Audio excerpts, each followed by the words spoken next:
So let's talk about as an artist, some of the people that you've collabed with.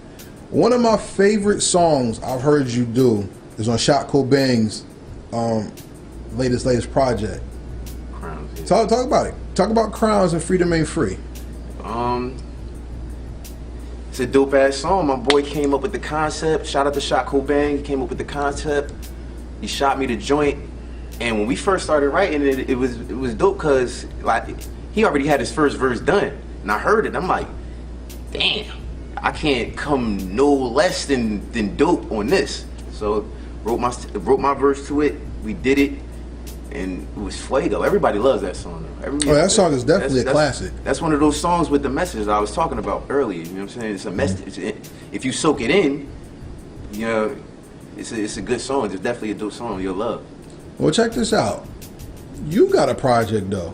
Right. Let's talk about Forever Castle. Right. And Forever Castle has been the basis of this interview. For anybody who has not heard it, check it out right now on SoundCloud. Look up The Real Frank Castle, Forever Castle. The reason why I asked you about 90s and influence is because that album is structured like a 90s hip-hop era album. Right. It has the intro, it has the skits, even the radio slot. Right. You know what I'm saying? And I mean, that's very vintage now in hip-hop, but it shouldn't be rare, but it was the standard at one time. Mm-hmm. Tell me about the process of creating Forever Castle and what that album means to you as a baby in a project of your own. I had a project before. It was kind of like, it was listening 3D, and basically it was like me proving myself. That was like me proving myself to the world. This one was actually me introducing myself to the world. So I was kind of like trying to tell my story, but tell my story in you know what I'm saying, in song form. And it's not enough tracks or enough time for me to actually tell my story, but I tried to do it as best I could. And the whole thought process was like, I'm trying to give this story from when I started rapping, or when I actually fell in love with music to date. So that was the whole thought process, and I wanted to capture the whole 90s feel. I wanted it to sound like an album. I didn't want it to just to sound like a mixtape or anything like that. I wanted it to sound like an album. So I placed together some skits with the help of the team. Even the songs, I got Memory Lane, the song Memories, I'm talking about my memories, on my way back home. Like, I wanted to give that nostalgic feel, so that's why I put it like that. But the album hits hard directly from the beginning. The skit, when Dad is like, what are you doing? He's like, I'm rapping, you know what I'm saying? Yeah. Even in the spot, he was like, yo, I'm putting this down. People say I'm nice, I'm gonna do this. Hip-hop is a journey, it grows with you, you know what I'm saying? Mm-hmm. And from track to track on the album, I mean, you already stole the thunder. One of my questions with Memories, because Memories, they basically was a recounting of things that you've seen. Mm-hmm. But you also got some stuff on there that's quite nutritional to the hip-hop body. For instance, you have a song with Chops on there.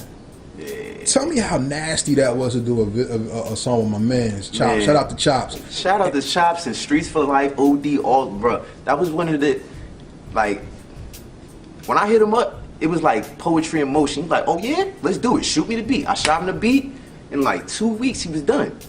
So we went to the studio. That shit was easy. It was just love. Anytime I see Chops, it's love. So it's easy when I do music with him, OD, Streets for Life. It's just easy, it's organic.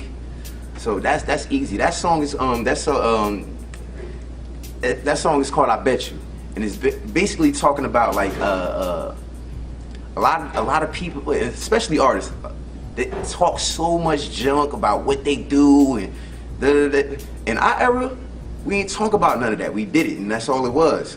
So when we did that song, it was just like, I just don't talk about it. You know what I'm saying? Be about it. And those who be talking about it, I bet you they not about it. So even with that, and crafting an entire album, you even gave something for the ladies to show appreciation. And there's very few artists that could go and dedicate a song to a lady and make it meaningful. Mm-hmm. Everybody who makes songs about ladies is all about, let me get high with my chick, or we just gonna fuck. Let me fuck. Or, you know, my chick give me good head, and that's why she my chick. Which really doesn't make her a solid female anyway. But you really put a song together, you crafted a song together, really talk about how you appreciate a young lady and what she means to you. Talk about that one. Yeah, like I wanted to be a little different on it. Like you said, a lot of the songs' content is about getting with a chick, smashing, and all that other stuff. I wanted to kind of do a song like you actually with a chick and you actually wholeheartedly is with her. And I wanted it to sound like dope, like something conducive to me, because I'm a little rough around the edges. So I feel like my chick would probably be rough around the edges. So I kind of did a song tailored around what I would like in a relationship. The song is called I'm Down, and it's basically about being with your chick. It's kind of like a proposal, a proposal to a chick. So, you know, that's deep, because one of our favorite TV shows is Martin. Martin is the first TV show that shows a young couple of color together on network syndicated television. Right. It was a hip hop relationship show. And from Martin to about the David Banner album, the God Box, Sister I'm Sorry. Right. That was crazy. That was a dope. Like along those lines, like love has never really been targeted as a topic. J. Cole did it with I Wanna Fold Clothes With You. You know what I'm saying? Fab did it with I'm So Into You. Yeah, and Kendrick done it, but we don't have a lot of top hit love hip hop records. Why do you think that is? I mean, that's a whole nother conversation. I mean, it's basically like, I feel like loyalty is at an all-time low now. Love is at an all-time. I'm not gonna say it's an all-time up. Like, it's just different now. Like, people don't love the same. People don't show love the same. People don't express themselves the same. It's probably a time and how easy it is to just send a text, or it's probably technology. I don't know, but it's just different now. So that's probably why, you know, it's difficult to actually portray love, or it's difficult to actually be out there like that. You know us dudes, we want to be players and all that other extra stuff, but once you get older, you start thinking about perspective and all that other extra stuff. But only that, let's just switch it around. Even love for the game and the culture is at an all-time low. Yeah, that too. I mean, I can't. I mean, as much as Instagram is flavorful for the eyes, it could kill your soul. You know, because everybody's rushing to look a certain way to put a picture up, and even with hip hop, everybody's rushing to put a song out, but not putting quality or committing themselves to a message in the music. Chuck D said at one time that in the title of his album, "Music in Our Mess Age." Not our message, in our messy age. And it seems like the public has taken this negativity and wear it like a badge of honor. Right. How, as an artist, do you counterattack the negative aspects of the culture and make it your own and make it breathe again? Basically staying true to myself, like, you know what I'm saying?